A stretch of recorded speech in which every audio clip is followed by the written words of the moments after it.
What's good, everyone? Welcome back to another episode of the Cut Man Podcast with your boy Austin Cardish.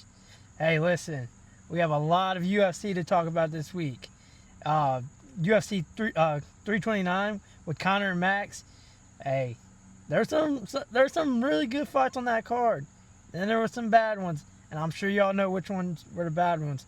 But we'll get into that and discuss all the fights that happened and all the fights that will go down this weekend, as well as other topics, including the Bulls getting a star in Caleb Wilson based off Summer League. The verdict's still out until he plays real competition, but hey, he's looking like a dog, and we needed it, man. We needed that kind of player on our team, and we'll get into that again, and as well as a couple young stars getting a couple contract extensions. So hey, we got a couple other things we'll talk about, but those are main three. And like I said, this is going to be UFC heavy on this episode. So if you don't like UFC, you don't have to watch this, But let's get started with UFC 329. And we're just going to come right out the bat, man, in the Conor fight. Man. Conor and Max, man. It had the potential to be so cinematic, I swear. And then coming into the fight, it's all hype.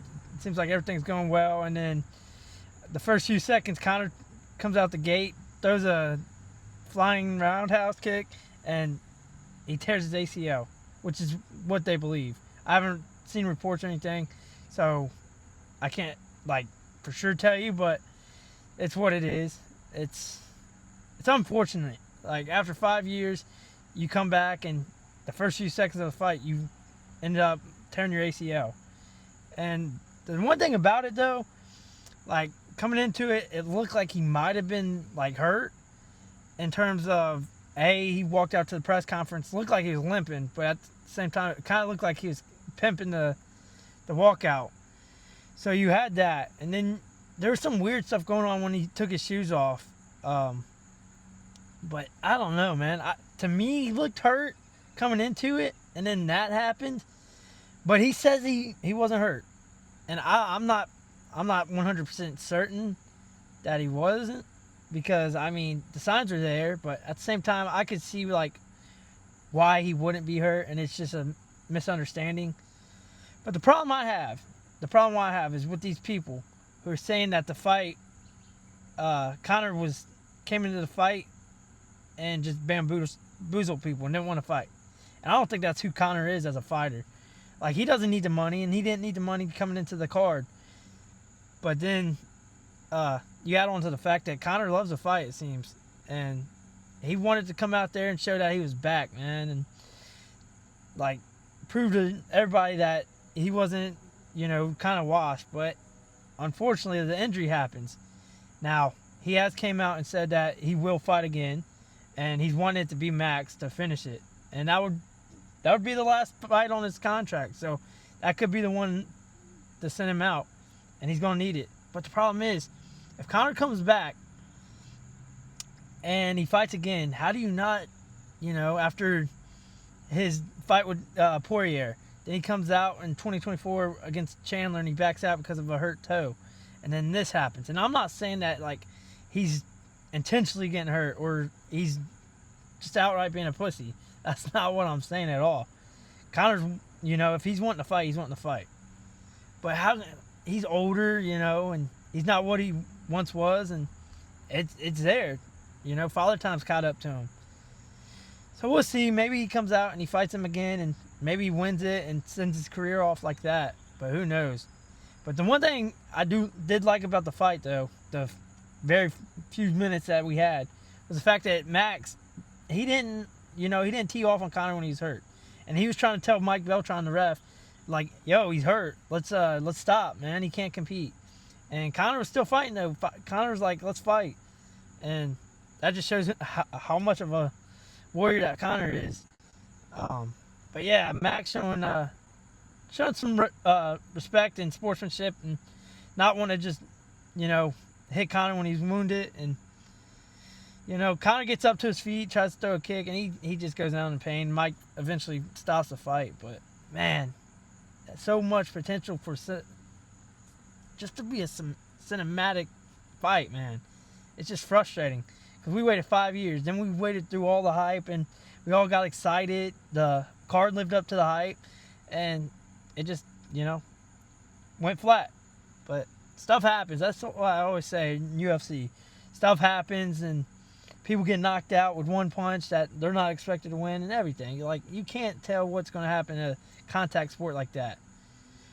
So hopefully Conor gets healthy, and if he does come back, hopefully he comes back and gives us a show that we were expecting this past weekend. But hey, talk about short fights. Patty beats Saint what was his name? Saint Dennis or whatever. And man, Patty's insane. Like, he comes right out in the first few seconds and just gets him in a guillotine. And it's not just a normal guillotine either. He gets him, and he's like alligator rolling, trying to get out of it, and Patty's just holding on. And then Patty gets like to moving, and he gets his legs like in a position where it's like he kind of looks like a spider. And he even said that. He said, I was like a spider monkey when I got a hold of his neck.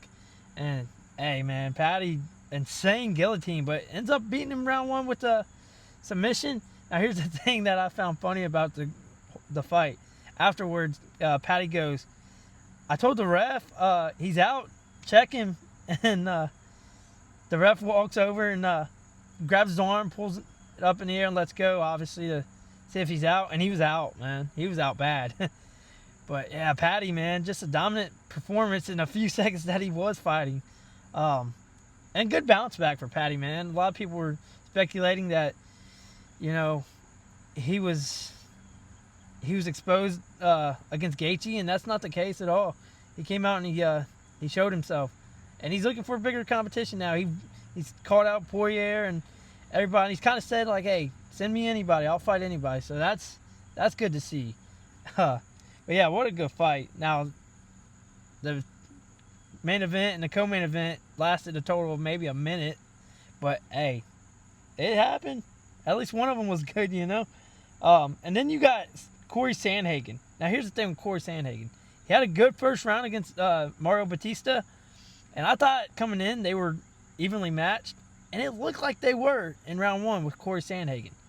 Now, the problem is Batista ends up hurting his leg in round two, and then controlling the fight the rest of the way, and he ends up winning by how did he win? I think decision. And hey, unfortunate for Sandhagen that he got hurt, but hey, it's a contact sport. You're out there trying to beat each other up, pause. But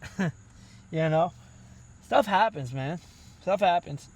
Maybe Sandhagen get a rematch one day, and he can fight through and win. Who knows? But it wasn't that terrible of a fight, honestly. Like, it wasn't like one-sided. At least Corey had the first round, and then Batista took over. It could have been like just a lopsided affair, but it wasn't. And then in the next one, Royval, he versus Kavanaugh. Now listen, Kavanaugh kind of surprised me. He's got some shots. I'll tell you what. Now here's the thing.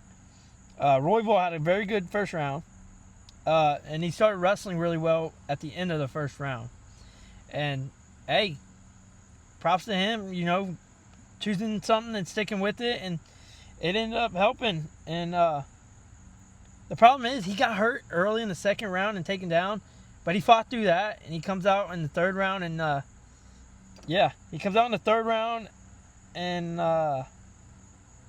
ends up winning by decision.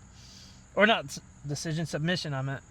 But hey, Kavanaugh, man. Kavanaugh, he fought through everything, and he's a little experienced. He might be a better fighter as well. And hey, listen, talk about experienced fighters. We got some fighters on that card, man, that I'm going to talk about. I'm telling you what, they got potential to go a long way in the UFC. I promise you. But yeah, he ends up getting a submission in round 3. And he just controlled the fight after really getting hurt in the second round. So props to him on, overcoming that and not getting finished. and then getting a win in round 3. And then, hey, listen, Gable Steveson. I talked about it last episode. I thought he was gonna come out and wrestle. Little did I know, all of his fights ended in TKO for him, and this one did too. And he did not wrestle at all. From what I remember, he did not wrestle at all. The dude just came out and just stand up, just teed off on his opponent. And hey, I was like surprised. I'm not gonna lie, because I thought maybe he had a little something with the stand up, but I didn't think he was that good at stand up. And then you go, and see who he's like working with, and it's John Jones. It's like, okay, I wish I would have known that before the fight, because that would have been a whole different discussion. But man, to show that he can stand and bang with this wrestling background, hey, Gable might have a decent amount of UFC time in his future. I don't know, if he's wanting to do it for like a long time, but I assume he does. I'm assuming he's going for the title eventually, and he's got the potential to do it. Obviously he's got to work his way up with bigger names, but hey, he could be really dangerous, man. I'm telling you, he could be really dangerous. And then, hey, listen, speaking of that ended up in a round 1 TKO, by the way. I forgot to mention that, which insane for someone who's got a wrestling background. But hey, keep improving, man. I'm intrigued to see what happens with his future fights and see what kind of names he gets to fight with. I know Josh Hokitz kind of talked that talk, so maybe we get something there. I don't know, but hey, that'd be a really good one, because they're gonna stand and bang, and then he might actually have to dip into his wrestling background to beat Hokit, who is also a wrestler. I'm pretty sure they've wrestled in college or something like that. I think I remember seeing that. So, hey, that could be a potential super fight. And then other ones, 2 people who really disappointed, Tracy Cortez and Cody Garbrandt. Now listen, Cody ended up losing round 1 to Yanez. And I didn't know he was coming in as the underdog. I didn't know much about Yanez. But listen, man, he showed that he had some in the tank left with his combos and everything, his power and everything. But hey, man, he ends up losing, and I think he needed it. Personally, I think he needed it. He won his last fight, and coming into that fight to build off of, that would have been pretty good. But he loses, and then he takes off his gloves in like the octagon, and everybody started speculating that he was going to retire and everything else. And then he made a post on Instagram that I seen. It doesn't seem like he's retiring yet, but you can only wonder how much time he's got left in the tank. I don't know what his contract's like, how many fights he's got on that, but I'm sure we'll figure it out at a later date and go from there and discuss that. But yeah, Cody, man, I would have liked to seen him win, but it is what it is, But at least it wasn't like Tracy Cortez. Now, here's the thing. Tracy Cortez had the hype. And I'm going to roll this up real quick because I hear the crickets and everything and whatnot. But Cortez, man, she was hyped up for a long time. And then she's kind of slipped away. And in this fight, she didn't do much better. She ends up losing by decision, unanimous decision. And it just didn't look like she was like ready. Like she didn't want to be in there, from what I could tell. And here's the problem, man. She's ranked 8th now. She got the hype to rank higher, and she's just kind of falling down. Now she's going to move out of the 8th spot for sure. And then probably going to move out of top 10, if I had to guess. With that performance, probably moves out of top 10. And she's going to see a couple fighters who, they're not like big names, probably lower quality fighters to kind of get like I don't know, like a bounce back with her career. Now here's the thing, I will say, she just moved from Arizona to New Mexico with new trainers, so you could if you wanted to give that excuse, but it is what it is. You got to come out there and perform, and she just didn't. And hopefully she bounces back and shows that she wasn't necessarily overhyped. She just had a little fall, and some fighters have that. Some fighters have that, and go from there. But hey, she's still fine. Tracy Cortez is still fine. I'm telling you what, still fine. And then, hey, listen. The last fighter I'll get into before I get into my potential, my fighters that I said had the potential to be superstars, Bobby Green. He ends up winning. And he ends up winning with the round 1 TKO. Now, here's the thing with Bobby Green, man. I was watching this fight, and he ends up getting busted open. And he busts his opponent open, right? And like I mentioned, he was going to swing for the fences, and that's how he did it. That's how he won that fight. But Bobby, man, he gotta protect. This man goes down there with his guard down, and he's just swinging. So he's going to try and catch you. And he ends up doing it, granted. But he went in there with his hands, nonchalant.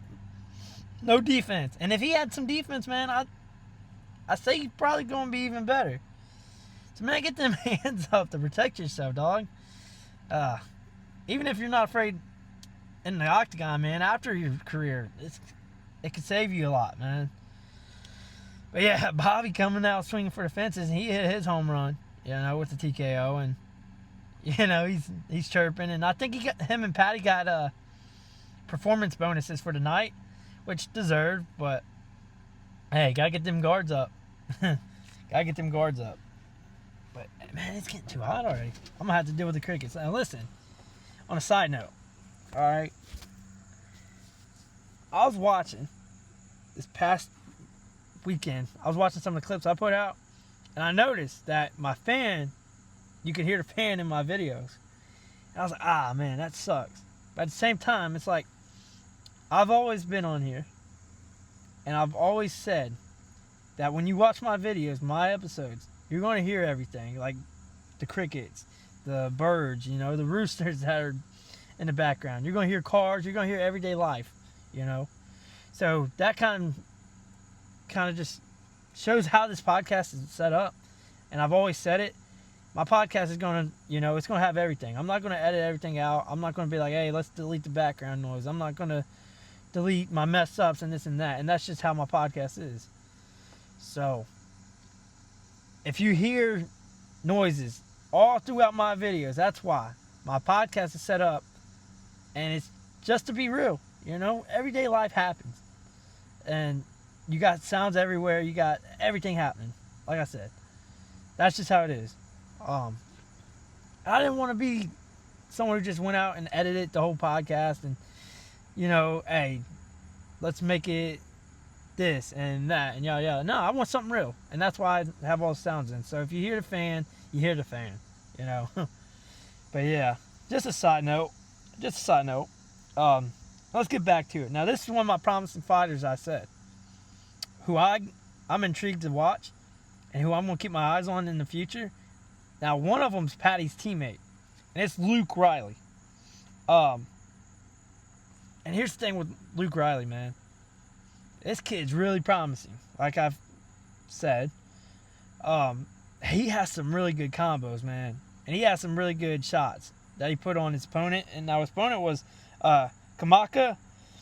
And like I said, his combos look really good. And the thing is, he ends up coming out and he ends up getting the stoppage. And a lot of people were wondering, like, hey, was it early? And there's speculation. But hey, here's the thing. Kamaka was hurt, man. He was hurt, and he was not going to win this fight. And I think it was a good stop by the ref. He seen that Kamaka was hurt, and he stepped in. He's like, enough's enough. I'm gonna protect you, and that's what a ref's supposed to do, And you can hate on it all you want, but the ref probably saved him a few shots that he did not need to take, and rightfully so. But Luke Riley, man, this dude, he's got promise. He got promise like Patty did, and he's eventually going to start getting the hype. You know, if he stays on this tear that he's like showing, he's going to get some hype, and you're also going to start really hearing him as a big name. Now, here's the thing. Can he stay consistent? We'll see. Obviously, you don't know what the future has in store, but we'll see. You know, hopefully he does, because, like I said, he looked really good. Had some really good combinations with his striking, and, hey, I want to see him wrestle as well. Because I know Patty can wrestle, obviously. He just choked this guy out in first minute. But, yeah. You got Luke Riley, and then you got John Garza. Now, listen. John Garza ends up losing, right? But the kid he has the potential, man. I'm telling you what. He has the potential. He's young. He has a chin. And he has really good takedown defense when he's on, like, he gets taken down. He can get back up really quick. Now, the problem is, two problems that I watched. He hesitates a little bit, and it gets him hit. Like, he'll like hesitate to throw a punch, and he won't do it, and his opponent ends up hitting him in the face. It's like, hey, you got to stop the hesitating. Like, just go in with confidence and swing. If you're going to swing, swing. If not, get out of the way and try to protect yourself. But yeah, got him hit. And then another thing is he got taken down a little too many times. And he can work on that. But like I said, when he got taken down, he did get back up pretty fast. And yeah, like I said, good defense, tough chin, young. He's got that going for him. And does he have a lot to work on? Absolutely. But like I said, he's young and he's promising still. And he was throwing some good shots. I will give him that. He was throwing some good shots. So, well, I'm interested in seeing what John Garza has in store, his future fights. Hopefully he starts getting some wins and getting some hype behind him and he becomes a star. But yeah, I've tried to find a couple key guys that, you know, weren't bigger names and pay attention to before, you know, they got big. And these are two names. And I got another one for this week's card, but we'll talk about that when we get there. But yeah, John Garza and Luke Riley, man, keep your eyes on them. Two promising fighters. Younger, can stand and bang. Man, I'm telling you what. Keep your eyes on them too. Hopefully they start winning some of their fights in a row and, you know, start getting some hype behind them. I'm excited to see what happens with smaller known fighters. But especially Luke Riley, man. With Patty in his corner, I'm sure he's going to catch a couple eyes. And with his win, that's going to help as well. So we'll see what happens. But hopefully they start to fill out a resume. And, hey, hopefully we're getting them on main cards and some main events soon. But yeah, that's basically all for UFC 329. Now, like I said, this weekend had some really good fights. Don't get me wrong, but I'm going to basically highlight two fights, and one of them with one of the stars that I think's a star in the making. And the first fight, the big fight, it's Dricus du Plessis against Kamaru Usman. Now listen, they're kind of like neck and neck in terms of being vets in the industry. But here's the thing, Usman's kind of had a little downfall as to where du Plessis kind of built himself up. Now du Plessis is like 4-1 in his last 5. His only loss comes from Chimaev, which, hey, anybody can lose to Chimaev. But he has beat Sean Strickland twice, Robert Whittaker, and Izzy Adesanya, and that's his last 5 fights. You got Chimaev, you got Strickland twice, you got Izzy, and then you got Robert Whittaker. That's insane for his last 5 fights and only losing 1. And I'm pretty sure one of them came with Sean with the title, and then title defense against Sean. But yeah, man, to beat some of them names, it's pretty cool. And now here's the thing, he lost his last one to Chimaev, but I don't think that's something you should like hang your hat on, or your head, I should say. Chimaev's a really good fighter, and Duplessis is a really good fighter too. And I think, like, early on, like, before the fights even happened, personally, I'd probably lean towards Duplessis for the fact that he's kind of won more recently. He's kind of got the hype and the big names under his car or under his belt that he's beat with Strickland, Izzy, and Whitaker. So I'd lean Duplessis early, but Usman, he's got that veteran presence that also you can't overlook. And his last 5, he's only won 2. Now, granted, he lost to Chimaev as well, and then he lost to Leon Edwards twice. So Leon's had his number, but he's beat Kobe Covington, and then he's beat Joaquin Buckley, which was his last win, and that was his last fight as well. So he's coming off of a win, so that could play a factor as well. Who knows? But like I said, I got Dricus Du Plessis early, and here's the thing: I think a few of his fights have either ended in decision or like submission. So if you were going to bet on this fight, maybe lean Du Plessis with decision. Now Usman he's got rocked a couple times, but I could see him actually staying around to the final round and making it a tough fight. But yeah, if I had to bet early on, I'd go Du Plessis by decision. So, hey, check in if you think you want to look into that and see what the payout is. You know, I might throw some money on that personally. But yeah, we'll see what happens. Now here's the thing. With the other fight that I was talking about, and like I said, we're only going to talk about 2 fights. And this fighter that I said was promising was Tommy McMillan. Now here's the thing. Tommy's 10-0. Tommy has 1 decision, 4 TKOs, and 5 submissions. So, Tommy McMillan, Mr. 10-0, 1 decision, 4 TKOs, and 5 submissions. Pretty impressive. It shows that he's an all-around fighter. And early on, if you had to ask me who his comparison was, I'm going Sean O'Malley. And he's in the camp with Sean, too. Like, his trainer's Tim, Sean's trainer. So, that's a name to watch. Now, he's going into a fight against a submission specialist, in my opinion. Like, you could say all you want, but, like, most of his fights and wins came out as submission. And it's Alberto Montes. And I'm pretty sure he's like 12-1. I think 9 or so fights ended in submission. It might have been more, it might have been less. I can't remember. So he's going to probably try and wrestle if I had to guess, obviously. But I think McMillan can finish him on his feet. He's got that knockout power. And now this is his second UFC fight, granted.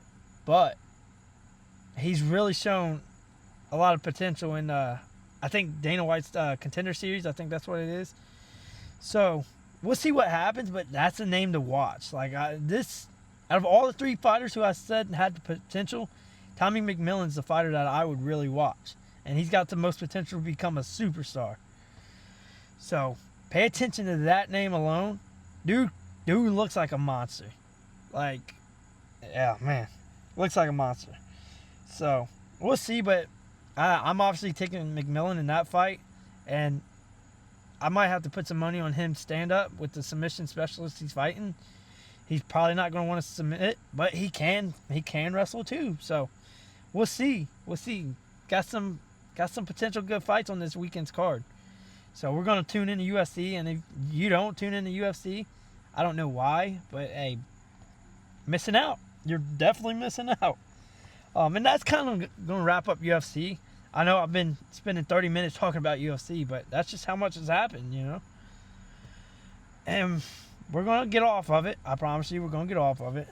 Here in a second, let me wipe the sweat, you know. Listen, another side note. Working in this heat outside is no joke. Like, last week was like 100 degrees, or a week before, and it felt miserable. But this week, it's cooler. Don't get me wrong, it's cooler, but it feels just as bad. I don't know what's going on. But hey, man, shout out to everybody working in this heat. Like, I have to do it, and I'm just sweating bullets. Where it's like that heat that's taking your deodorant off, man. Like, I had to buy another thing of deodorant just to take to work. It's insane. But yeah, man, it's just a little side note. And we get through it. We do get through it, you know. We can complain all we want, but we get through it. Some warriors. But yeah, let's get on to it. And like I said, contract extensions.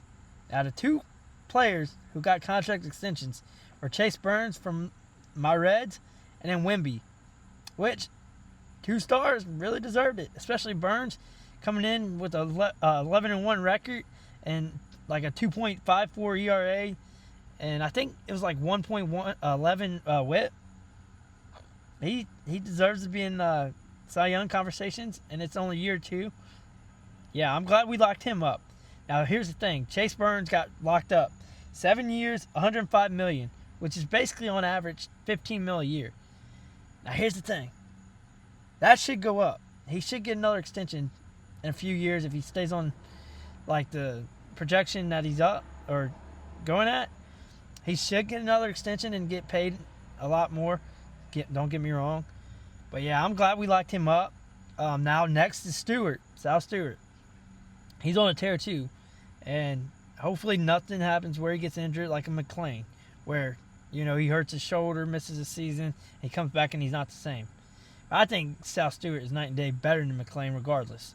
I think his eye for the ball, you know, being able to lay off pitches and make contact to pitches that, you know, he probably shouldn't. He's got the potential to be a superstar as well. So hopefully we get Sal Stewart locked up with Chase Burns, but I'm just happy. Got that notification today. I looked at Tyler, I was like, man, we got Chase Burns back, man. And not back, but extended. And we talked about it, and one name we do want to get extended is Ellie, but you know, I hate to say it, but looking on early, looks like Ellie's probably going to go elsewhere. And I understand why Reds fans are saying that, because like he turned down a massive contract. I can't remember exactly what it was, but turned down a massive contract that would have paid him really good. And hey, we'll see. Maybe later on we can get him signed. We got him at least until 2030, I believe it was. So we'll see, but hopefully we can get Sal Stewart signed again, or re-signed and extended for a couple years to make a really good bargain, and then hopefully we can get Ellie signed. Trade deadline's coming up, so there's going to be a couple players that get traded. Obviously, I don't think we're going to be buyers, and they said we're shooting for 2027. So to get Chase Burns under contract now, to get Sal Stewart under contract now would be pretty good, and then hopefully Ellie eventually gets under contract. But the future, I would like to say the future's bright. Obviously, with those two, it's Stewart and Burns. But you don't know. It's the Reds, man. We're always trying to rebuild. It's just ridiculous. But yeah, he got re-signed, and then Wemby gets re-signed. Now, Wemby gets 5 years, $252 million, and it averaged at like 50.4. Now, here's the thing. I don't think Wemby's getting 50.4 a year. I think that's just how it averaged. And he'll probably get an extension before this contract's up as well. And here's the thing with Wemby, though, that if true, I could respect it. There's rumors that he left like $50 million on the table.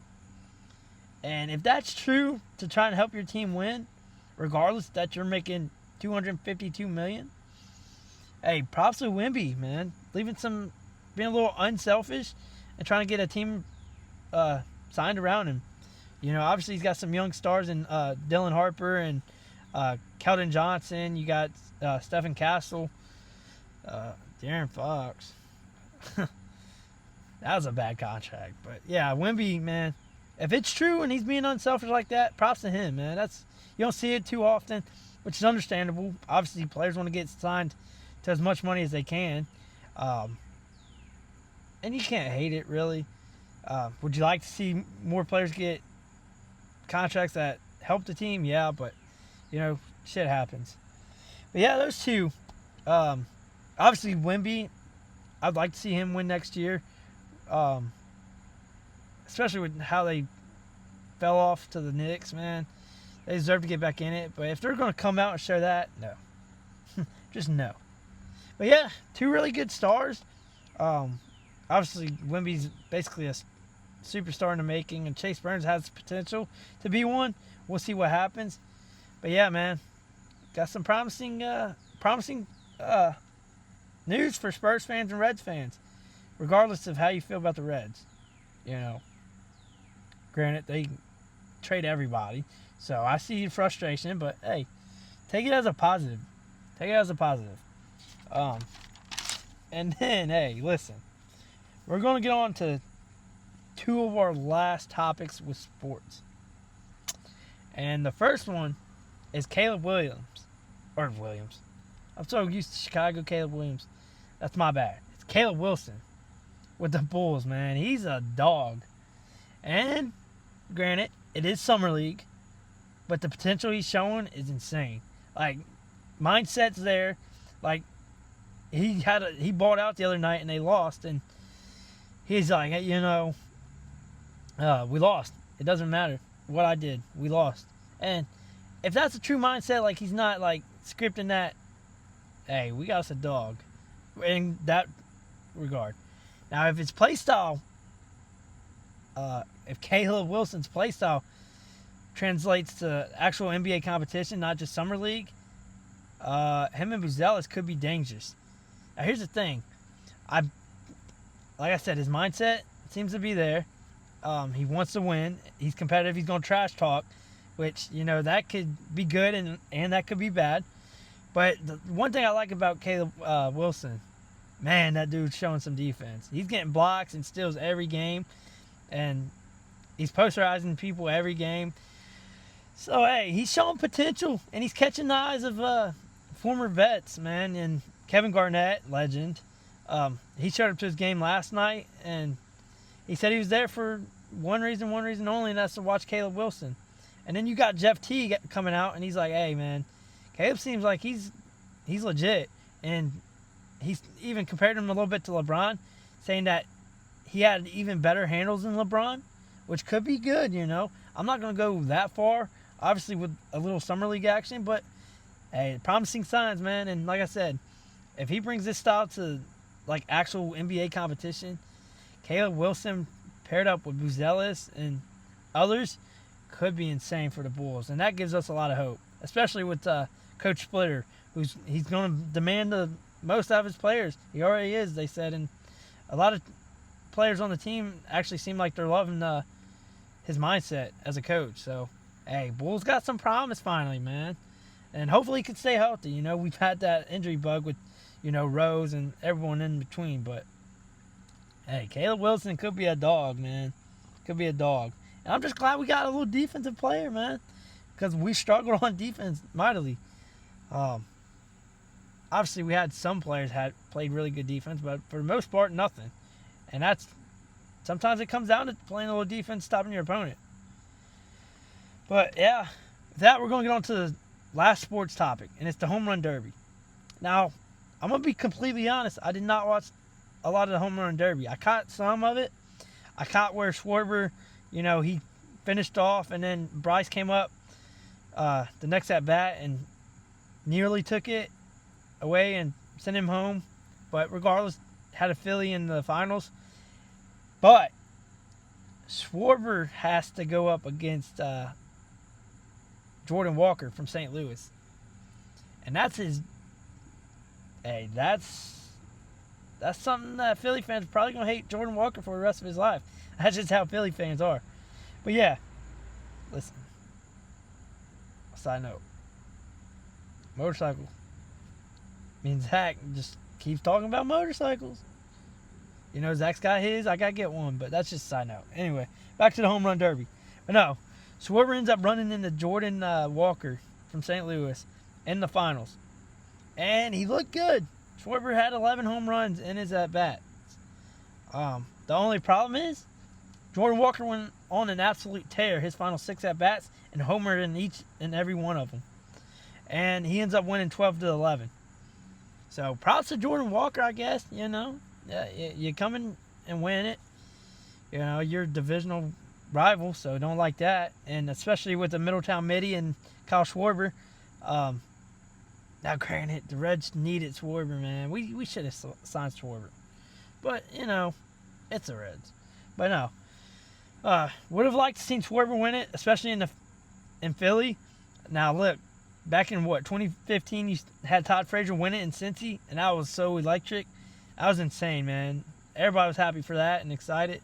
And for have him come in and be the hometown hero, hey, that was pretty cool. So to have been able to see that in Philly, that would have been cool. But hey, the young buck and Jordan Walker ends up winning it and going on an absolute tear. Now the problem with the home run derby though is, like I said, I didn't watch a lot of it.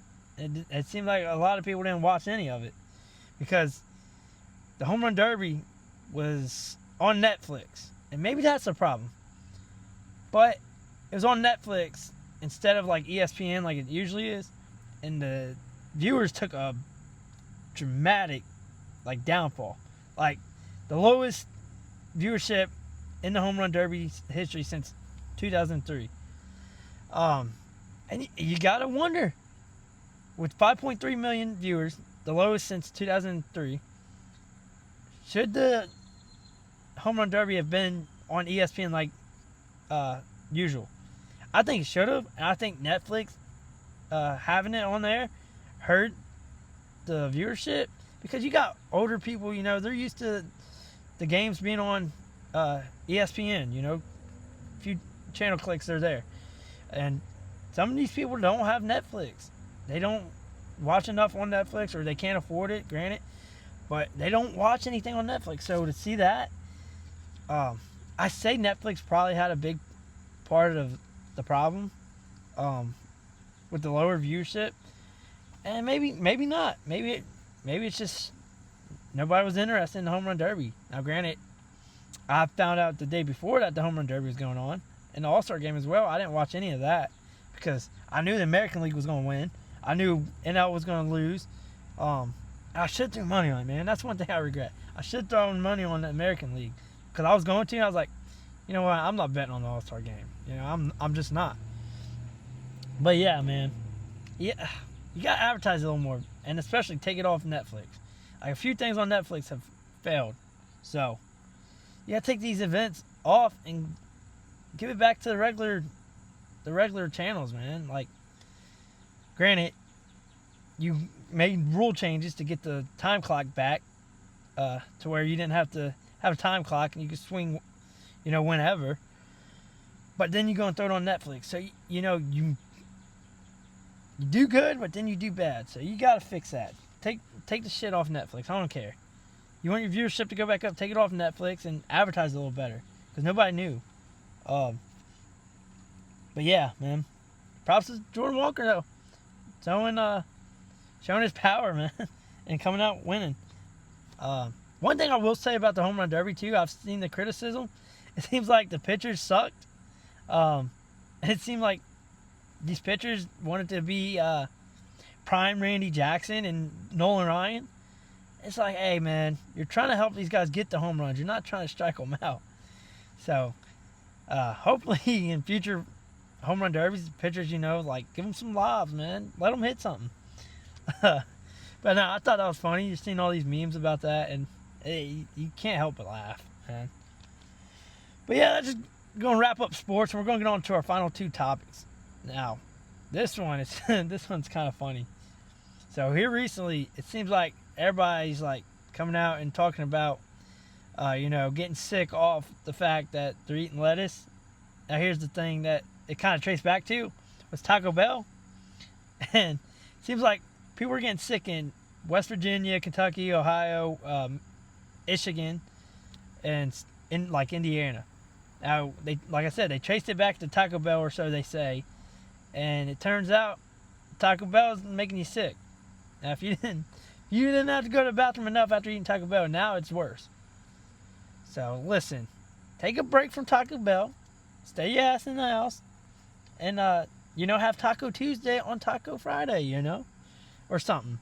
Stay in and make some tacos, like legit tacos. Stay away from Taco Bell for the foreseeable future. And then, you know, when people stop getting sick, go back. But yeah, I thought it was funny, man. Everybody's on here or online just talking about, hey, something's making everybody sick, and watch this and watch that. And it comes back to be Taco Bell, if true. It's pretty insane. But hey, man, I just thought that was funny to think about. Like, everybody's like having to use the bathroom and everything and getting sick because of Taco Bell. It's like, could have said that, But yeah, it's just a little topic, a little something different in sports. But the other thing I want to talk about, I seen this quote, and it goes, "You get tested the most when it's time for you to level up." So let's go back. So you get tested the most when it's time to level up. I seen this quote, and I was like, I like that. I like that because it seems like a lot of people, they wake up, they live their lives, and it's just like they're going through it all. And I've talked to people that are like, hey, man, it seems like the world's just against me. And it's like, I don't think it's not, or I don't think it is. It's just like God testing you, basically. And that's basically what the quote's saying. It's like, you're going to get tested before you level up. And you gotta put that in your mind. And you got to burn it into your mind that, hey, before you can level up, you're going to go through your trials and tribulations. That's just how it is, man. You're going to get tested, and that's how you're going to grow.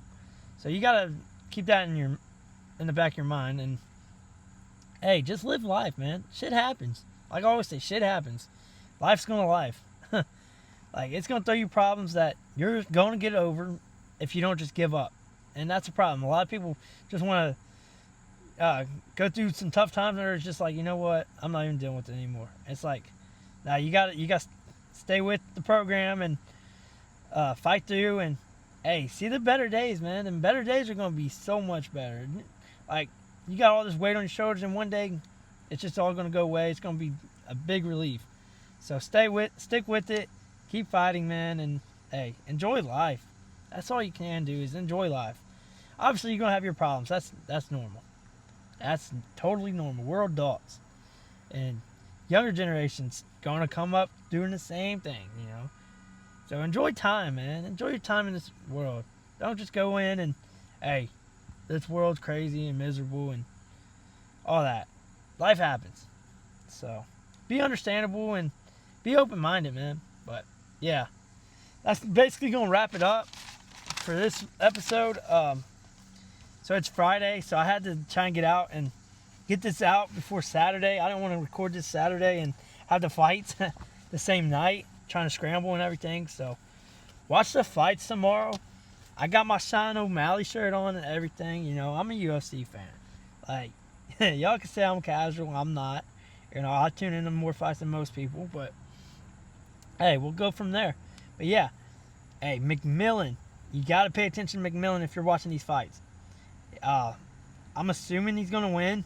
And if I had to put my money on anybody on this card, it's going to be McMillan. But hopefully he stays off the ground and doesn't get submitted. Or if he does go to the ground, he submits his opponent. That'd be kind of cool. But yeah, like I said, Luke Riley, John Garza, and Tommy McMillan. Those three names, watch them in the future. They're going to be pretty good. And then watch Caleb Wilson as well. I see the hype. Y'all starting to see it. And we might have a dog. And hey, listen, 3 teams passed on him. Let's just say that. 3 teams passed on him. And it's one of those situations. He just fell in our lap. And we accepted it. Hey. But yeah. Caleb Wilson looks like a dog. Happy that Chase Burns got re-signed. Hopefully Sal gets signed soon. I know they've tried to work out a contract extension and it just didn't go anywhere. So hopefully he gets signed. Hopefully eventually one day we can re-sign Ellie. Obviously Wemby, if the rumors are true and he left about $50 million on the table, good for him, man. Good for him. I like to see that. And hopefully he can get a chip soon. He's a promising young star, and hey, he's going to be a superstar. He's going to be a superstar. Maybe even this coming year. Maybe he turns into a superstar. Now, granted, some of y'all might say he's already one, but he's got some room for improvement as well. But, hey, a lot of UFC, man. So if y'all don't like UFC, I'm sorry about this one, about this episode. But hey, UFC is pretty damn good, and it's only gonna get better. We got some big fights we'll talk about later on in the future, including Islam. He's fighting. Who's Islam fighting? I can't remember who Islam's fighting, but it's a big name, obviously. And I'll talk about it later on when it comes to be. It's like a month out, so when it comes time for that, we'll talk about it. But yeah, hopefully you UFC fans like this one. Hopefully y'all seen all these names I'm mentioning and you start doing some research, and hopefully you agree. But man, like I always say, thank y'all for tuning in. Rather it's the clips, rather it's the pod episodes themselves. Thank y'all, man. I see the love. And I'm just trying to better myself, man. Like I said, obviously I got background noise that I can't control, and I'm not going to try and control. Obviously it's like hot as shit, so I need a fan, so you're going to hear that. So sorry about the audio, but hey, it's real. It's just real. It's life. But now, man, I appreciate y'all for tuning in for yet another episode, man. Hopefully we can continue to grow and improve, and hopefully a lot more people start to, tune in and subscribe to the channel. Absolutely free. If you can, subscribe, like, and share the videos. Just, watching a few minutes of the videos help as well. So thank y'all, man. I really appreciate y'all. I swear, from the bottom of my heart, thank you. Yeah, we'll see where it goes, man. Maybe it just stays like this at this rate, and I'm still grateful, man. Getting a couple hundred views on Reels compared to like last year, I wasn't doing anything. That's just crazy to see, just that kind of progress. So I'm grateful, but man, I'm gonna leave it at that, man. Just thank y'all, man. But with that, I like to tell y'all to say, little damn ground. I just seen a little groundhog. But now, with that, thank y'all for tuning in. I hope y'all have an amazing weekend. I hope y'all stay safe, enjoy time with family and friends, and I hope y'all like this one, and hope y'all tune in for the next. But until next time, peace.